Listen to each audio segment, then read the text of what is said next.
But I have been working closely with Naomi because in my prior position at Eastern Oregon University, I sort of did instructional design and faculty development. And one of my state colleagues is our guest today. So that'd be Amy Hofer. And Amy serves as the Oregon Statewide Open Education Program Director for Open Oregon, which is a project that they have there. There's state laws, and Amy will get into some of these details, state laws in Oregon that are in place to ensure that institutions across the state look for open educational resources and ways to reduce students' overall cost of education. So one of the things that I thought when I got here that would be great would be to have Amy talk, because she used to talk to my faculty at Eastern Oregon pretty regularly. And one of the things that impressed me was she talked a lot about where these resources are, how much the impact is to students in terms of reduction of their costs.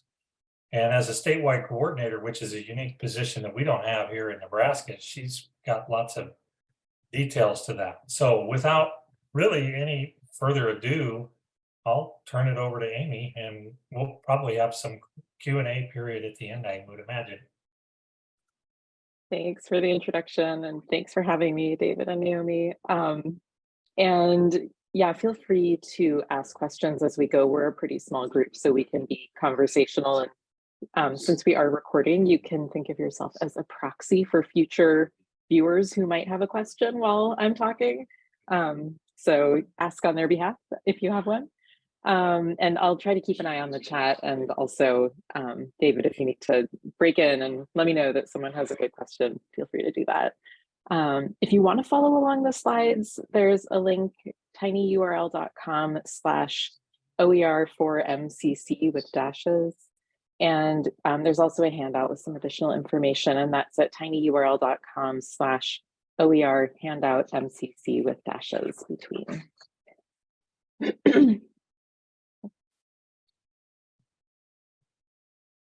There we go. Open Oregon Educational Resources promotes textbook affordability for community college and university students and facilitates widespread adoption of open, low-cost, high-quality materials. You can visit the openoregon.org website for more information showcasing what's happening across the state in Oregon. And our equity statement in progress. Open Oregon Educational Resources recognizes that our mission, vision, and values are not meaningful unless we account for past and present inequities. The systemic racism that led to Oregon being founded on stolen land as an all-white state has caused generations of harm. This privileges the lives of white people and shapes the experience of Black, Indigenous, and other people of color that live and learn here today. As a statewide program, we must attend to the impact our choices have on Oregon students. Our team provides tools and resources to make diversity, equity, and inclusion primary considerations when faculty engage with open course materials. We also continue to ask questions and learn together, and we welcome being held accountable to the ideals in the statement via our contact page. And the other thing that's on our contact page is a link to join a Google group that's Oregon centered. If you want to get a weekly newsletter about what's happening with OER in Oregon, you're welcome to sign up. Okay, so I'm going to just jump right in, and I'll assume that there's a wide range of expertise here, and I'll start at the very beginning with why? Why are we doing this? And for me, the way in really had to do with cost, which, you know, I think that you're probably here because you agree that we have a problem where textbooks cost so much that students can't afford to buy them. The cost of textbooks is a small dollar amount compared to the total cost of attendance, you know, including housing, tuition, and all the rest. Yet the research shows that seemingly small, unpredictable expenses can create a financial emergency that limits student success and increases student debt. Stephanie Buck at Oregon State University did a survey this year that, and this is really local data for us in Oregon. She found that 61% of the respondents do not purchase their textbooks because of high costs. 44.5% took fewer classes, 18% have dropped, and 14% withdrew from a course because of textbook costs. And she also found that historically underserved students reported a greater impact from high costs. And I mean, you just have to conclude that we are losing talent in our state because of this. So there are a lot of different ways to address high textbook costs. And what we're going to focus on today is open educational resources, but I really don't mean to close the door on other strategies that you might pursue. So open educational resources are often shortened to OER. This is an acronym, it sounds jargony. I'll try to say the whole thing, open educational resources, and that might be a good communication strategy if you're trying to build momentum on your campus. So open educational resources are course materials where the content creator retains their copyright and also adds an open license on top of their copyright. And the open license gives future users permission to do the things that faculty like to do with their course materials. So one thing that I want to highlight from this slide is you are giving permission for future users to keep a copy. This is super important from the student perspective. It's the opposite of a rental. From the faculty perspective, it means download and save a local copy. Do not rely on a third-party server that will inevitably be down during midterms, right? So that ability to retain a copy is really important. You also have permission to revise, remix. You can make a very accessible copy. You can make a translation. You can make a very locally relevant version. And then you also have permission to share with others as long as you are providing attribution back to the original content creator. And this permission to share is what makes open educational resources free online and available in print at low cost. So the reason that I focus on this is that it is really a unique intervention that both saves students money and also affords faculty the academic freedom to do the kinds of things they like to do with their course materials. So I'm going to just give you an example. Hang on, I need my show and tell here. So I want to talk to you about this book, Blueprint for Success in College and Career. This is what it looks like in print. It looks like any other regular textbook. This print copy, it's available for free online. This print copy was about $15 after shipping. So this is a remixed textbook. Dave Dillon at Grossmont Community College pulled together the best available resources for college success. And at the time, that included 2 Oregon authors, Phyllis Nasilla and Alice Lamoureux. It was the first openly licensed textbook to win the TAA Award for Excellence, so yay, Dave. And then Norma Cardenas and Linnea Spitzer at Portland State University did a review and released an Oregon edition last spring based on feedback from faculty and students for cultural relevance in Oregon. And then Patricia Vasquez, also at Portland State, translated the Oregon edition into Spanish.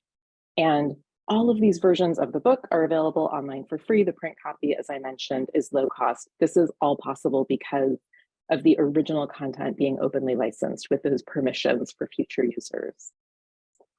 And the open licenses, this is what they look like. This is, if you're searching for open content, look for one of these symbols. This slide is a little bit overwhelming, but really the message is that if something doesn't have permission given, you'll assume that it's all rights reserved copyright. And seeing one of these symbols means you have those additional permissions. So let me just pause here for a second and see if there are questions about the copyright open licensing that I've been covering very quickly.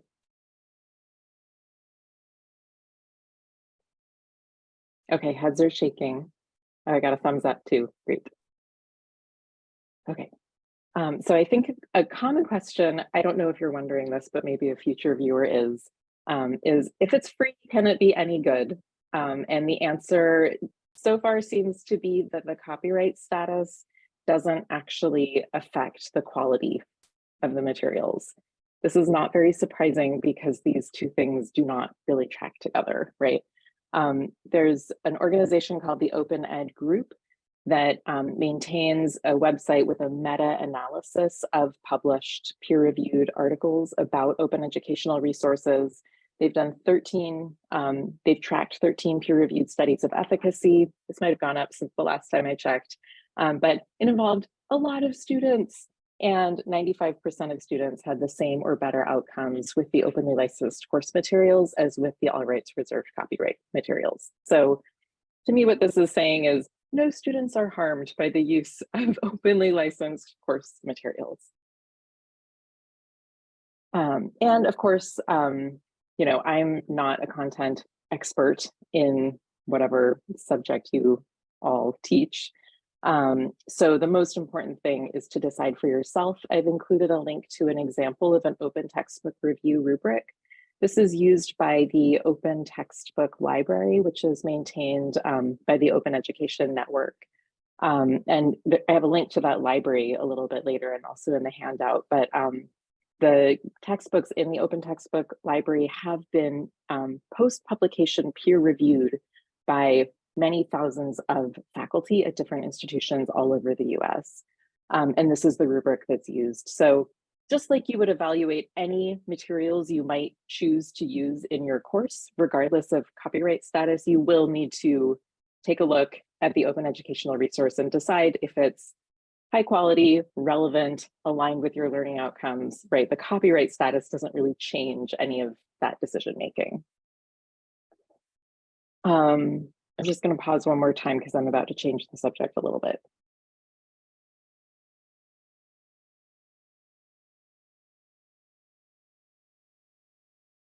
Okay, I think we're okay. So as I said, you know, come for the student savings, stay for the academic freedom. Instructional design gets really exciting when you start to think about the possibilities afforded by openly licensed course materials. So a few things that you might think about doing, you can adopt OER or open educational resources as is. So you could just take Dave's textbook and say, this is great. It's completely aligned with my learning objectives. The next step, of course, I don't mean to make it sound easy because the next step is you've got to redesign your course to be aligned, right, with the new textbook that you're using. This is why in Oregon, we really try as much as possible to offer compensation, grants, or stipends to acknowledge the fact that even if you're adopting as is, if you're not making any changes to the OER, you still need to redesign your course. There's still work involved, right? A really good place to start if you want to just dip your toe in and adopt as is would be the OpenStax library. I have another show and tell.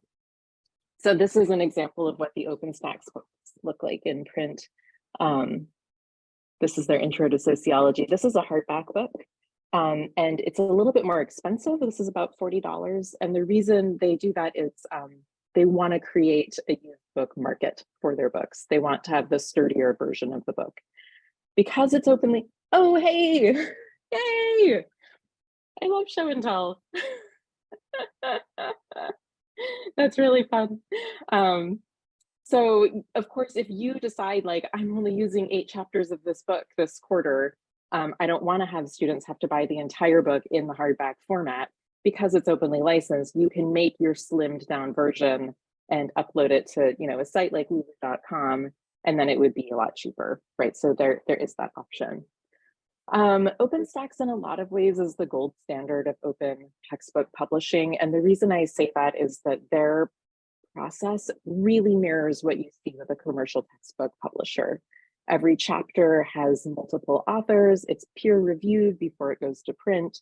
There's an errata process, they do editions. I was showing you the second edition of the sociology book, for example. And also a lot of these books do have instructor resources that come with them, you know, slide decks, test banks, low-cost homework platforms. So this is why I say, like, if you want to dip your toe in, check out the OpenStax library. They don't have something for every course. I think they've got like 40 to 50 books right now. They are primarily for lower division high enrollment courses. But if they do have a book in your area, like definitely take a look at that one because it's going to come with a lot of bells and whistles. So then adapt and remix would be the next thing that you could consider doing if you have, you know, more capacity, more resources, maybe a grant. And this is where you would take open educational resources, whether it's a book or other kinds of resources that you find online that have an open license, and really make them your own. So you can be pulling together from different sources, or, you know, I mentioned like, I only want to have the chapters that I actually assign. That's an adaptation because you've slimmed down the book. The book that I showed you a minute ago, Dave's Blueprint book, this is a remix because Dave pulled together chapters from different available OER. So this does start to be a little bit more work. You need to think about, where are you going to share your work with students? Like, does the LMS make that easy to do because that's where students already are? Would you want to like make a Google Doc? Does that get really big? Right. So this takes a little bit more consideration and probably a little bit more support. And then the last thing I want to mention is, these are two examples of adaptations. We've talked about Blueprint technical writing.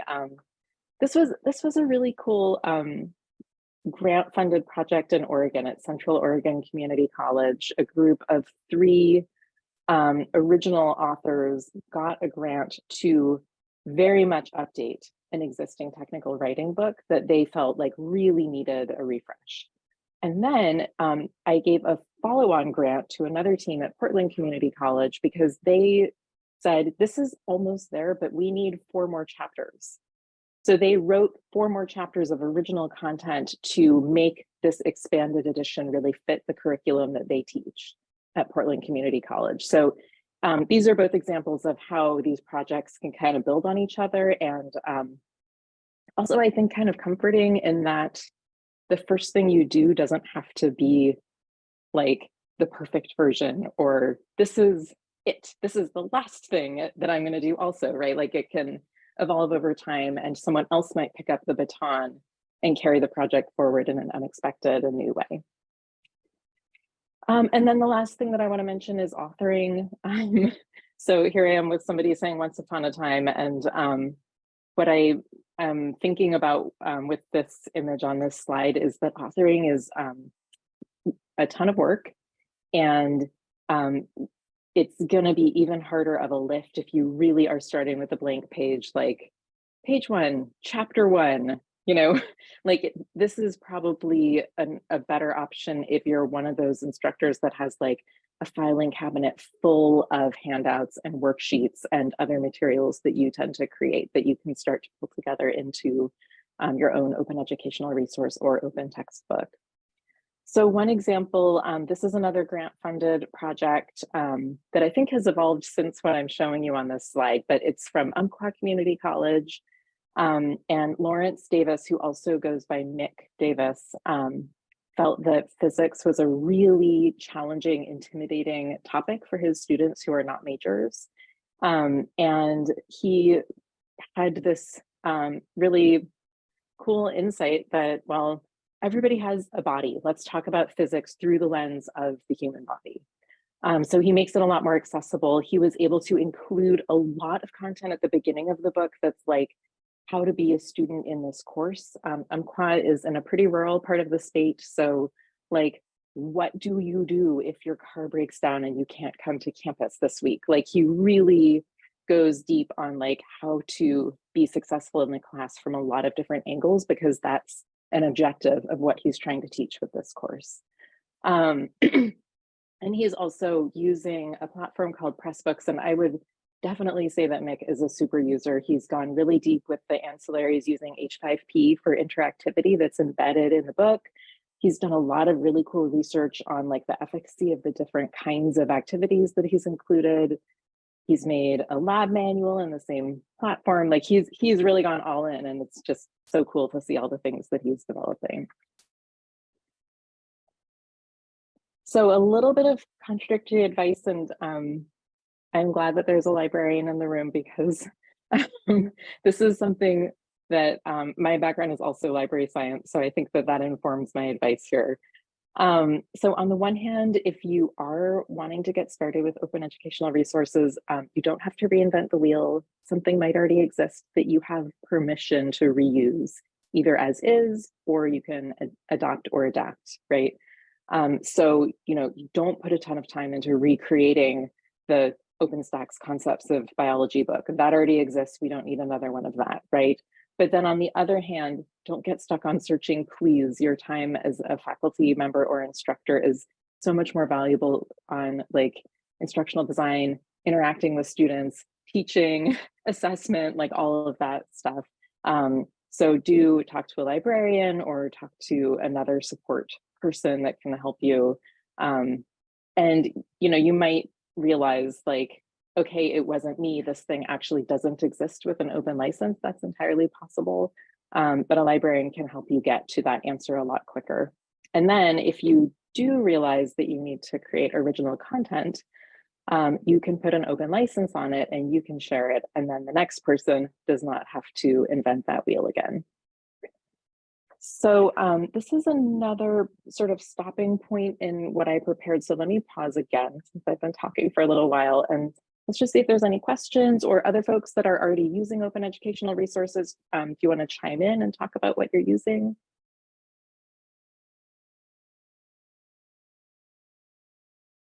So, hi, I'm Ryan Newton. I teach psychology here at the college, and I'm using Pressbooks as well for an open educational resource for human growth and development that came from a community college in Arizona. And I just essentially copied the book and then edited it slightly to fit our learning objectives. And I guess my questions were really, I think one thing that would be helpful here is more institutional support for faculty. So where is the grant funding coming from? Is that local to Oregon? Is it national? Maybe that would be helpful. That's a really good question. The funding that I have is local. Our legislature is currently in session. David, I'm sure you remember that we do everything on a biennium. And so we're on that 2-year cycle of advocating for increased funding so that we can provide more grants. There are national opportunities available. There is a federal OER grant call for proposals currently open, but it's due in May, and the well, for future listeners also, this wouldn't be so relevant because it's a fast turnaround, but it is a really big lift to get that proposal done if you've ever applied for federal funding before. So what you could do is, if you have a large scale project in mind, take a look at the call for proposals and think around the corner next time this call comes out, what would we apply for? And then you're ready to go when that comes out. One more resource that I would recommend is IMLS. I always forget what the S is, Institute of Museum and Library Studies. I can't remember. If somebody knows, please put it in the chat. But IMLS is another granting organization. And I've talked with James Neal, who is a program officer there, and he's really interested in doing more OER related grant funding. So that's another place to look nationally, but let me just turn it over for a second to David or Naomi if there are local resources available. Yeah, Brian. So we're really just kind of getting started. That's kind of one of the reasons why I wanted to have Amy speak today, because Oregon seems like they've kind of got a nice system together to sort of help faculty around their state, and it gives us a model to look forward to. So I mean, I'll kind of defer to Naomi about where we are with the internal processes. But Amy, I had one quick question for you too, is when you give out grants, what do those dollar figures look like? Or how do you decide, what's fair, I guess? And It's a really, really good question. So let me just show you here, and I hope I'm not going to make anybody car sick by getting in here. But if you, and I'll share this link in the chat also. So if you take a look at our most recent call for proposals, I'm putting this in the chat. And if you scroll down a little bit, you can see these are the grant categories and these are the amounts that go with each category. And this is actually adapted from a similar kind of system that was developed by Affordable Learning Georgia. So one thing that I've been kind of wondering about, with inflation being on everybody's mind, are we offering enough funding for this kind of work? I think that is a real question. On the other hand, since we are in a situation of real uncertainty with like 2 very different possible futures and anything in between, and we won't really know that until the end of June. So, with that feeling of like, the limits on the available resources, like if you're increasing the per person amount, then you can offer fewer grants. But I do think that it's important for the compensation to feel hefty enough that when someone is inevitably hitting a wall, as these projects can get, pretty hard going, especially if you've taken on like an authoring project, right? Like we want the compensation to feel like, okay, this is worthwhile. I'm not volunteering. This isn't pennies on the dollar. It needs to be a meaningful amount of money. Yeah, excellent. Thanks for answering that. Yeah. Yeah, that was a long answer. Visit this link and here's a lot of context. And so let's see, are there other questions before I go on? I was going to ask if there was somebody in the group here today who's serving on the Academic Council subcommittee for OER, who might want to just mention where we happen to be now. I'm on the committee. Scott, thanks. Yeah. We're currently creating recommendations for faculty who want to adopt OER. And Scott, do you know, has there been, I know we're sort of in the beginning stages, has there been talk about talking to the foundation or other sources of financial support for faculty who are doing this? Not that I'm aware of, no. And do you know, is there an upcoming collaboration with UNO? Not that I'm aware of. I thought maybe I heard that that was in the works, or maybe some people were talking about. So there's the Open Nebraska, I think it's called, which is a collaboration among the universities. And I wondered if we were perhaps going to get into that. I came onto the committee a little late, so there may have been some discussions before I joined. Sure. Yeah, and we're also going to work on a OER website for Metro as well. Well, yeah. Bonnie. Oh, yeah, I was just wondering if there's a way for us to find out what, if any OERs are being used at UNO and at UNL. I was hoping to test drive one for one of our classes. I know they're accepted in our transfer agreement, but one of our adjuncts actually suggested that it probably would make sense to find out which ones the university are using and just start with that, which I think is a good idea. At their webpage. Sorry, Scott, go ahead. Yeah, that's what I was going to suggest. The UNO library does have an OER website. Okay, yeah, and I'm sorry if you just said that. I had an email come in at the same time, so I might have missed if it was already said. No, we didn't. And that Okay. site that I put in the chat, you can search for classes that use OER. Yeah. Okay, cool. Thank you very much. Would that be like the current projects or current I think pilot? it's lower, searching for courses within the Open Nebraska program. Oh gosh, okay, sorry. So yeah, scroll down. Searching for courses. Yeah. Oh, wow, this is really cool. Should we try it out? What should I search for? See, Bonnie's Oh, wait, doing this is just an image. Oh yeah, American history then, yes. Okay, so visit the class search page, current term.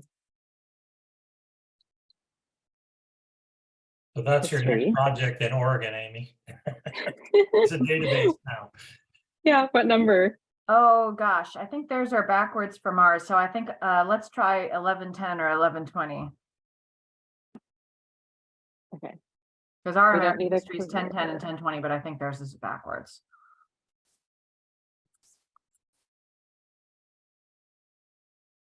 I didn't read the directions before we started. What do I search for?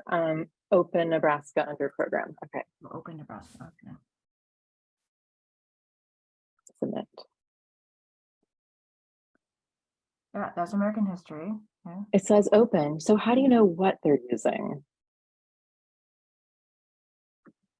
So at UNO, I think they define it as anything that is under $40 qualifies as an open or a low cost material. I'm not sure if they go into more detail. This is so interesting. Okay, so there's a couple of things that I am seeing here, and this is very relevant to what's going on in Oregon. So in Oregon, we have legislation that requires a no cost or low cost schedule designation. And that's essentially what this is, being able to search on Open Nebraska, right? And then having that attribute in the database, that's the schedule designation. What I'm seeing here, and I see this as like, this is so cool. And almost every school in Oregon, when you test drive it, it's like, I see a place where this could be a little bit better communicated with students. It's a really common thing to need to make incremental improvements. So what I'm seeing is that this is conflating the concept of open licensing, which is related to copyright status. It's conflating that with the question of cost. Low cost is often defined as under $40, but in Oregon, that's really up to the institution. And then what I hear from students is that the number that they care about the most is 0. So in Oregon, we have both a low cost and a no cost designator. So what this is sort of doing is crossing wires a little bit in the communication, because it's saying Open Nebraska, which implies copyright status, and then it's saying low cost materials, which has to do with cost. And as we've seen, an OpenStax book, the print version might not make it under your low cost ceiling, right? But it is openly licensed, and there's an online version available for free, and the print is an option. So it's a pretty complex thing to communicate with students. And I would really, if your college is starting to get involved with it, like do some student focus groups and find out what is going to be effective communication, because that's the real goal, right? Communication. And then, so the other communication piece that I would be looking for, both for students and other faculty, is what is the low cost material that's being used? Because you want to pilot it and or align with it. So I'll show you what we have in Oregon. I'm going to open yet another tab. So the Open Oregon Resources page, this is a WordPress website, and Tamara Marnell, who is a librarian now working at the Orbis Cascade Alliance, she made a piece of code that gets us from a Google form to a spreadsheet to this table. And this is where we track who's using what in Oregon that we know of. We've got over 1,000 entries here. So I always tell people, don't browse, that's too big. Use Control F or use this search box. You can also narrow by discipline. You can check this box for only ancillaries available. So for US history, for example, or American history, that's a little bit of like a search term confusion, isn't it? Let's see what we have for history. I think, let's see. I think it's going to be the 200 series in Oregon. So yeah, you would start at History 201, and you can see here's what's in use. What we do is you can opt in to include your contact information, and that means it's okay to contact you about, like, is it really working? Would you really recommend it? Can you share ancillaries, right? Because if you've adopted, you've really had to develop a course around the materials. And then again, this checkbox means there are ancillaries available. You can see this is a Canvas course that's been shared with an open license. So yeah, I love that question. And I feel like this list in Oregon, it wasn't my idea to create it, but it's been so valuable because it's a totally unique list, right? It's not just any American history textbooks. It's what are we really using? What's the college down the road doing to solve this problem, right? Yeah, that's cool to see, especially like for, for peer institutions, what are they using and what works? I don't know if it's the right time. I have another question. And if it's better later, whatever, but yeah, so I was looking at the different US texts that some of our peer institutions in the state use and shared them with one of my colleagues. And she pointed out, well, all these authors are from Texas. And this one's from Rice University, which is a Christian university. And she asked, well, I mean, I like the idea of it being free, but have you thought about if there's any bias, conservative or Christian bias in it, one way or another? And of course, there's no way to create a completely unbiased text, but I thought that was an interesting question. Have you guys ever run into that because it's free and accessible, that it would be some kind of way to insinuate a certain point of view? Has that been an issue? That's such a great question. So yeah, there's sort of two pieces. Like, on the one hand, the open license itself is sort of neutral, the same way that it is about quality considerations. And on the other hand, it has this, like, as you're mentioning, like kind of a democratizing effect. It makes publishing more accessible to more people and more points of view. One thing that we've noticed is that who authors OER is kind of depressingly similar to who authors commercial textbooks, right? Like, it's not, adopting open educational resources isn't necessarily like striking a blow for diversity, equity, and inclusion in authorship, right? And so it's really been an interesting conversation within the field of open ed to try to more actively pursue that, and to try to more actively bring those two conversations into interaction with each other. So to give one example, Jen Claudini, who is a librarian at Portland Community College, developed a curriculum called Equity and Open Ed. And it's a 4-week professional development opportunity for faculty that comes with a stipend that looks at open education, universal design for learning, culturally responsive teaching, and open pedagogy. So what she was finding is that at Portland Community College, it's like you have your open ed people over here, and you've got your accessibility people, and then you've got your anti-racist people. And she was like, let's all get in the same room and talk to each other, because there's a lot of overlap here. So yeah, I think that idea of reviewing against a rubric to make choices is really important. If you are finding something and you're like, this is 70%, but it's got this point of view that I don't, feel is relevant to my learning outcomes, you do have permission to make the change, right? But yeah, like it's wide open in terms of, quality, point of view, authorship, all of that. Is that kind of getting at your question? Yeah, kind of. I mean, it's not so much that the authors fit a certain demographic. It's just, I wondered if that might have been kind of an insidious way to get at people. I don't know. I was just thinking of the He Gets Us ads lately that, I they're haven't seen those. okay, never mind then. Okay. Yeah, Now I mean, I'm curious, though. it's perhaps more of a concern with US history than it would be with, say, a science subject, because the ways that we can teach history they're open to that sort of thing.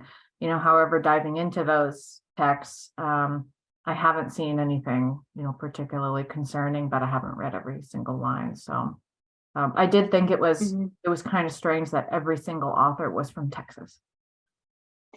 Well, yes and no, because I just showed you a bunch of examples where the authors were all from Oregon, right? Like, if you're looking for collaborators, you're going to turn to your closest colleagues. That's true. That makes a lot of sense too. Yeah. Although we do encourage inter-institutional collaboration, and we have collaborators who are out of state or even international sometimes, but it kind of depends on who your colleagues are that you want to co-author with. But I mean, the thing that's really interesting to me about what you're raising is what I am seeing is that that's an issue regardless of copyright status, right? Like, there was a really widely publicized situation a few years back, speaking of Texas, where there was a K-12 history curriculum where instead of saying enslaved people or even slaves, those people were called workers. Yeah, right. I remember that. Yeah, and I mean, that is really beyond. Right, and that's my right? concern, that if the choice is the free textbook or the $100 textbook, it might be, an avenue for groups who might want to manipulate. I realize I'm sort of coming off a little tinfoil hattie right now. I'm going to back off. No, I think that actually this is really interesting, because the way you just framed that is a version of another question that I've often gotten, that and really what you're getting at is this quality question. And I think it's really important. And another way that I've heard people ask that question is like, especially in the context of the no cost, low cost schedule designation, like, is there going to be kind of a race to the bottom? What if we choose low quality materials just to get people to enroll in our courses, but the one that costs $100 or $200 or $300 is a lot better quality?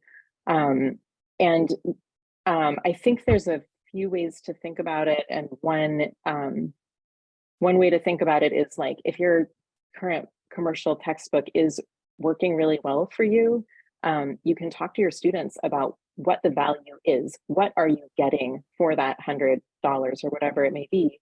And talk to your bookstore manager, who is the expert on your campus about negotiating with publishers for lower prices for students, right? So talk to your students about the value, bring the cost down as much as you can, and stick to your choice if it's really working for you.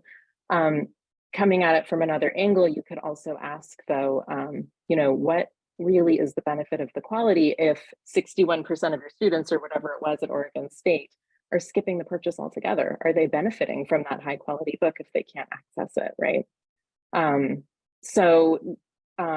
To me, this is where the instructional design piece comes in, and really understanding, you know, quality, alignment, accessibility, relevance, like all those questions that make your course design fit together into a whole where students are going to come away successful. So I really appreciate these questions. I don't think you were being tinfoil hatish. Well, thanks for talking with us about it. Yeah. Oh, yes. Yeah. Yeah, I mean, As you I've can always see, kind of I thought can of talk the about this all textbook day. as just one of the tools, and our discussion in class is really where it's at. But yeah, I'm excited to try one of these out in the fall. And it would be just amazing to have a much lower cost option for students, you know, especially for history. You know, it's stories and conversation. So do we really need all of those extra features? I don't know. Okay, I'll be really curious to hear about what you pick.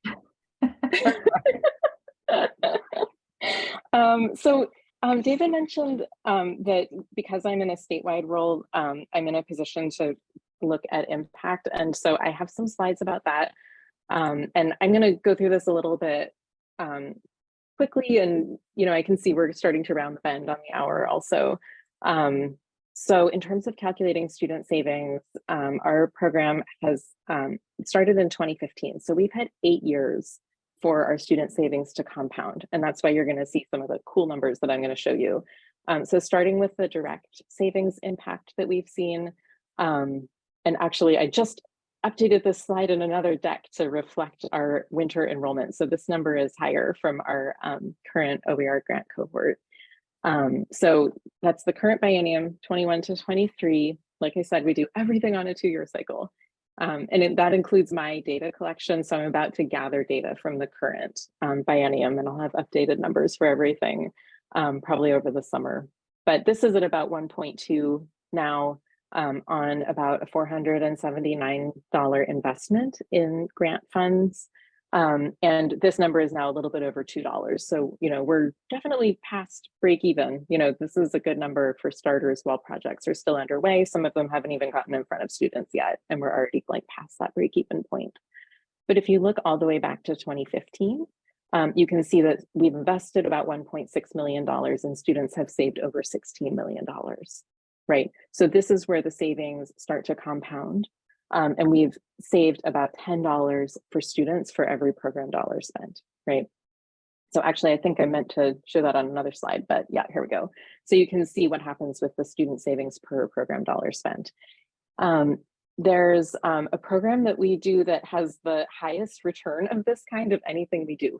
So offering workshops where faculty have an opportunity to earn a stipend for writing a peer review of an open educational resource. It's almost, it's over $40 in student savings per program dollar spent.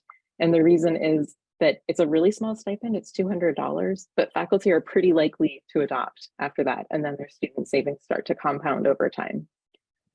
So this is through the Open Education Network, this OER review workshop program.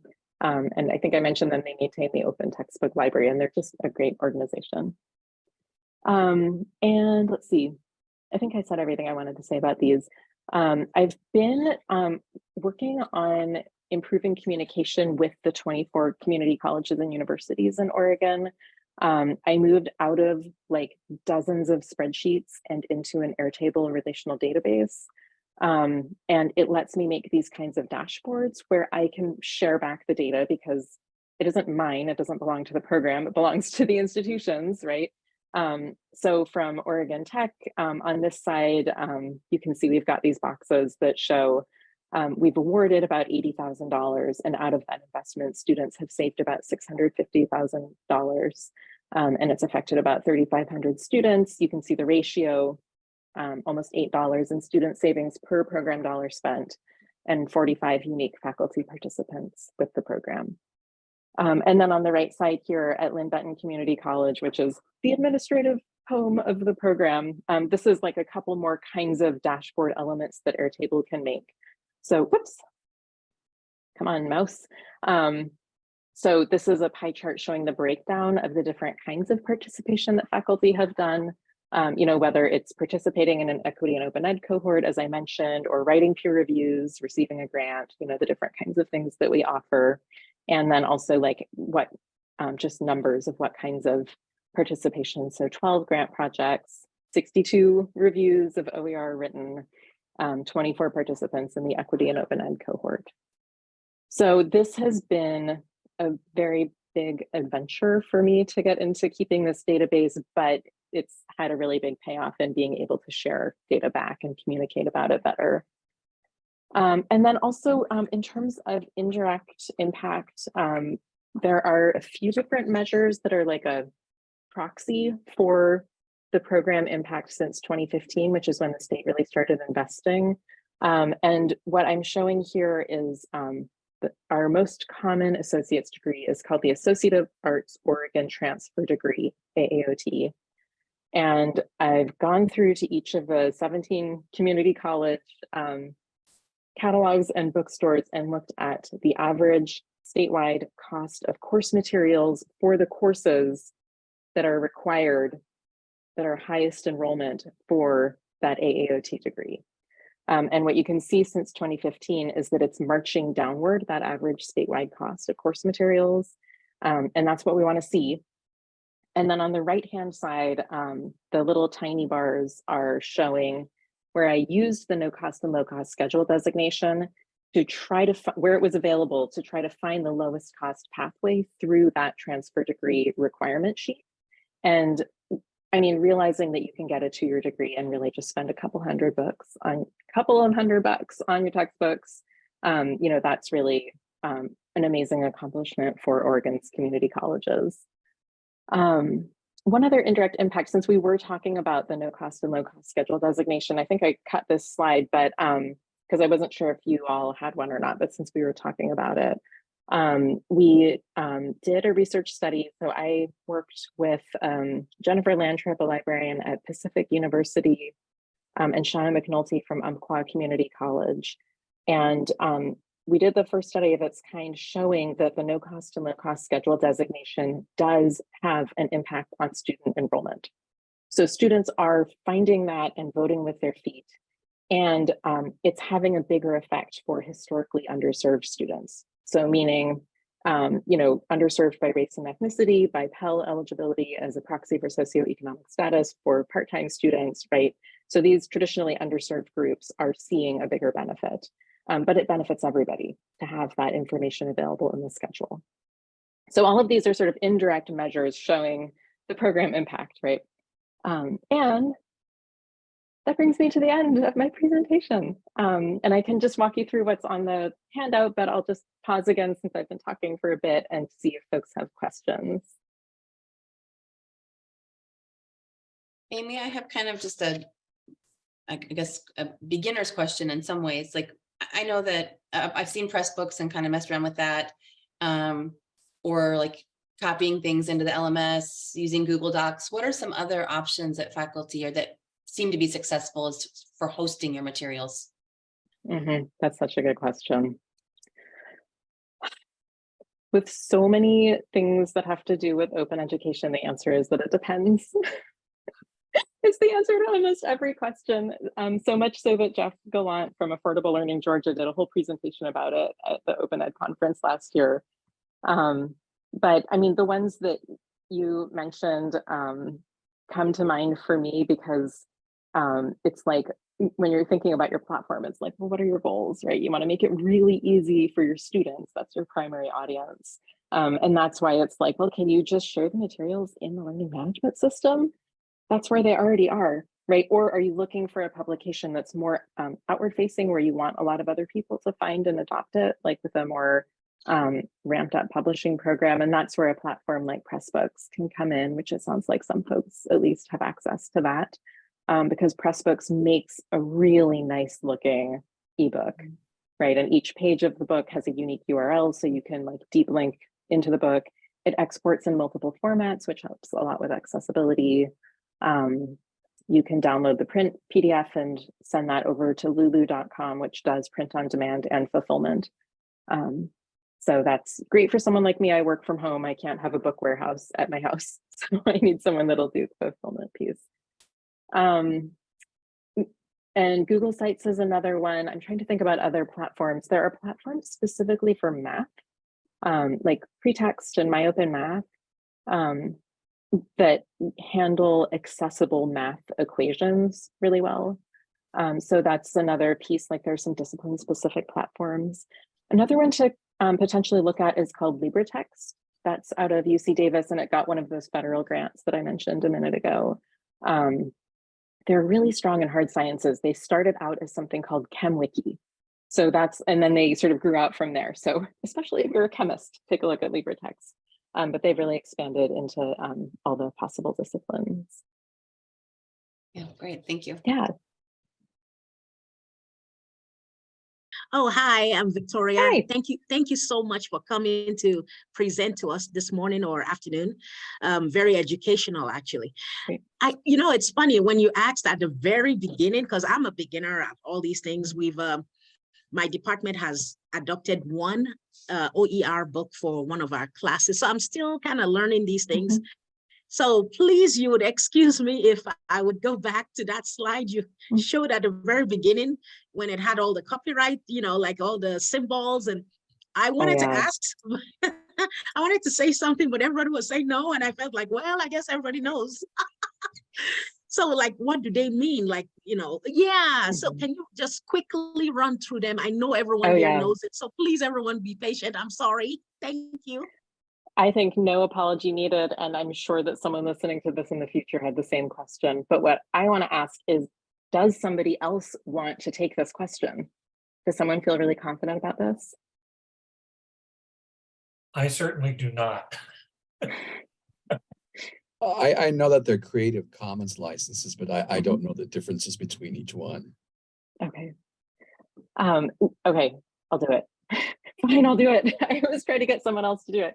But yeah, these are Creative Commons licenses. There are lots of kinds of open licenses. Like if you think about the open source software movement, they have their like GNU licenses, right?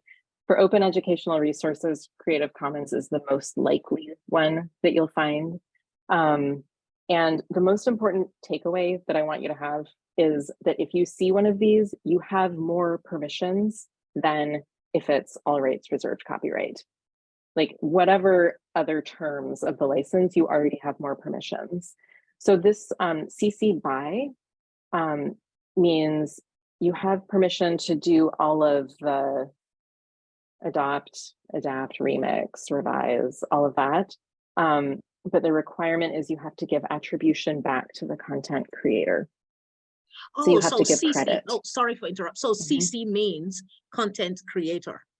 CC means Creative Commons, which is a nonprofit that maintains the open licenses. I just want to know what the symbols mean. Okay, all right, all right. Yeah. So Creative Commons, and then BY means attribution. SA means share alike. So if you want to take this work and share it again on your own platform, you have to apply the same license when you share it. And you also, come on, you also have to apply the attribution to it. They all have the attribution requirement. This one you have to give attribution, and ND means no derivatives. So you can't make any changes. What does SA mean again? SA means share alike. Share alike. That means you can go ahead and share, but apply the exact same license when you share it. Yeah. Right. And then this last element, this is attribution again. This means no commercial, non-commercial use. Okay. So you can't make a profit, but this is CC BY. It only has the attribution requirement, but if it did have that non-commercial, you can still sell this at the bookstore with the markup. Non-commercial doesn't mean no markup. It just means you can't make additional revenue, but the bookstore still needs to turn the lights on and pay their staff and all of that, right? Like they can do their standard markup. And then we've got these combination licenses that start to, you know, seem like legalese a little bit, right? So you can combine like CC BY, non-commercial, and share alike. So you can't have that additional revenue and you have to share with this exact same license, or you can't do the additional revenue and you also can't make any derivatives, so no changes. Something that I want to just point out here on the handout is Open Washington made an open attribution builder, right? So all of these have the requirement to attribute the original content creator. And this is as easy to use as a citation generator. You just pop in the information and it gives you an attribution that you can copy and paste. So there is no guesswork. I really recommend the Open Washington Attribution Builder. And then if you want to apply an open license to your own work, so anything that you create, you own the copyright to. Like, here's my to-do list covered in scribbles. I don't have to register it. I automatically own the copyright. So that means that I, as the copyright owner, can apply any of these open licenses to my own work. And if you need help choosing which one, this chooser makes that really easy. And also it helps you write a statement that helps other people attribute you. Thank you so much. How did I do? Do you still have more questions or did I get it? Okay. Yeah, thank you for asking, because I'm sure that other people who are watching this are going to be like, when is she going to go back and explain that? So there we go, we did it.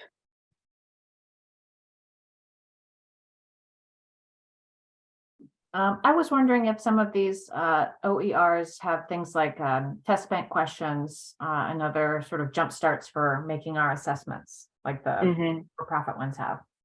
Yeah, really good question.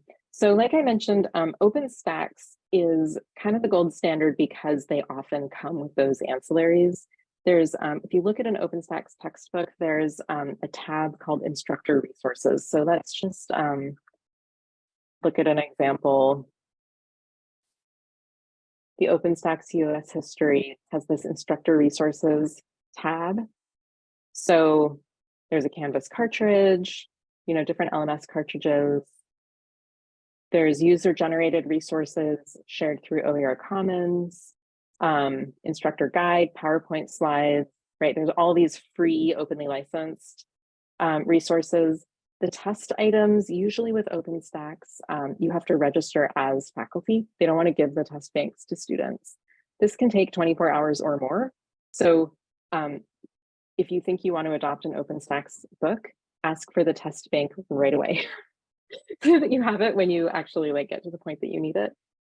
And then OpenStax has these technology partners that do, it's not no cost, but it's low cost homework platforms. And OpenStax has an agreement that they will never have a non-compete contract with one of these companies. They always have to compete with each other. So that pressures the prices to stay low for the homework platforms.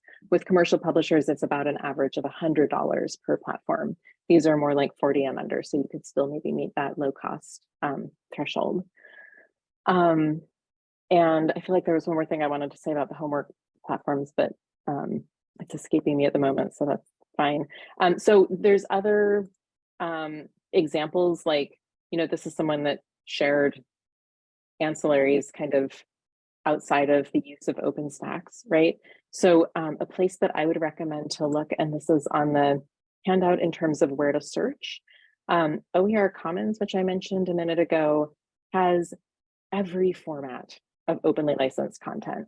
So that is a place to look for not just textbooks, but also syllabi and slide decks and videos and whole courses, right? Like ancillaries is a catch-all term that could be really broad. It could be like your discussion questions at the end of the chapter or your intro video at the beginning of the class, right? So this OER Commons is a great place to search for that.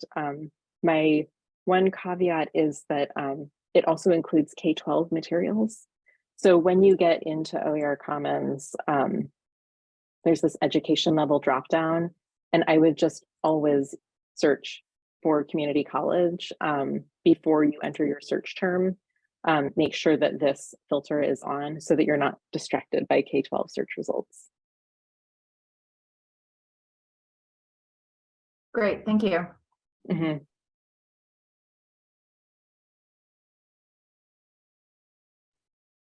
Okay, I think we're out of time.